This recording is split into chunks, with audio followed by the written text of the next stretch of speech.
જય ઈસુ. સંતોની કેડીમાં આપ સૌને સુસ્વાગત. ગલાતિયા 2:20 કહે છે, ખ્રિસ્તની સાથે જ હું પણ ક્રૂસે જડાયેલો છું. એટલે હવે જે જીવે છે તે હું નથી જીવતો, પણ ખ્રિસ્ત મારામાં જીવે છે. આજે 6 ફેબ્રુઆરી સંત પાઉલ મિકી, સંત ગોન્ઝાલો ગાર્સિયા તથા સાથીઓ જે શહીદો હતા તેઓના તહેવારની ધર્મસભા આજે ઉજવણી કરે છે. પાઉલ મિકીનો જન્મ ઈસવીસન 1566માં જાપાનમાં થયો હતો. તેઓ ઈસુ સંગી પુરોહિત હતા. એ સમયે જાપાનમાં ખ્રિસ્તીઓ ઉપર અત્યાચારો ગુજારવામાં આવ્યા. એમની સાથે બીજા 25 જણ પણ શહીદ થયા. આમ જાપાનની ભૂમિ પર 26 વીરલાઓએ પ્રભુ ઈસુ અને શુભ સંદેશના પ્રચાર ખાતર 5 ફેબ્રુઆરી 1597ના રોજ શહાદત વોરી લીધી.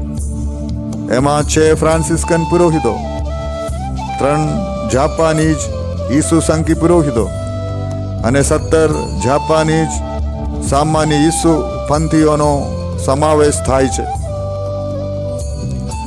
આ શહીદોમાં ફ્રાન્સિસ્કન ફાધર ગોન્ઝાલો ગાર્સિયા, જેઓ ભારતના વતની હતા, તેઓ તમામને પ્રભુ ઈસુની માફક વધસ્તંભે જેડી દેવામાં આવ્યા. પાઉલ મિકી પ્રાર્થે છે કે હું આશા રાખું છું કે મારા લોહીનો એક ટીપું વરસાદના ટીપાની માફક જાપાનની ભૂમિને ફળદ્રુપ બનાવશે. અને એમ જ થયું. આ શહીદોને રક્તે જાપાનની ભૂમિ ઉપર મબલક પાક પેદા કર્યો. વર્ષો બાદ હજારો લોકો આ શહીદોની પ્રેરણા હેઠળ પ્રભુ ઈસુના અનુયાયીઓ બની ગયા. આમ જાપાનની ભૂમિ ઉપર ધર્મસભાના મંડાણ થયા. આ શહીદોને ઈસવીસન 1862માં સંતોની પંક્તિમાં મૂકવામાં આવ્યા. હે પિતા પરમેશ્વર, તમારા ભક્તોને તમારે પગલે ચાલવાનું તમે બળ આપો છો.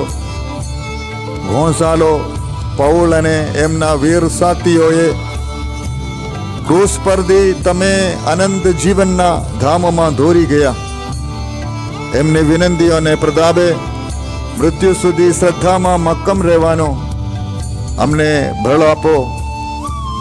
પ્રણામ મરિયા, કૃપાથી પૂર્ણ, પ્રભુ તારી સાથે છે. ભાગ્યવંત તું સ્ત્રીઓમાં અને ભાગ્યવંત તારા ઉદરનું ફળ ઈસુ. હે પવિત્ર મરિયા, પરમેશ્વરની માં, અમો પાપીઓને વાસ્તે વિનંતી કર, હમણાં અને અમારા મોતની વખતે. આમેન.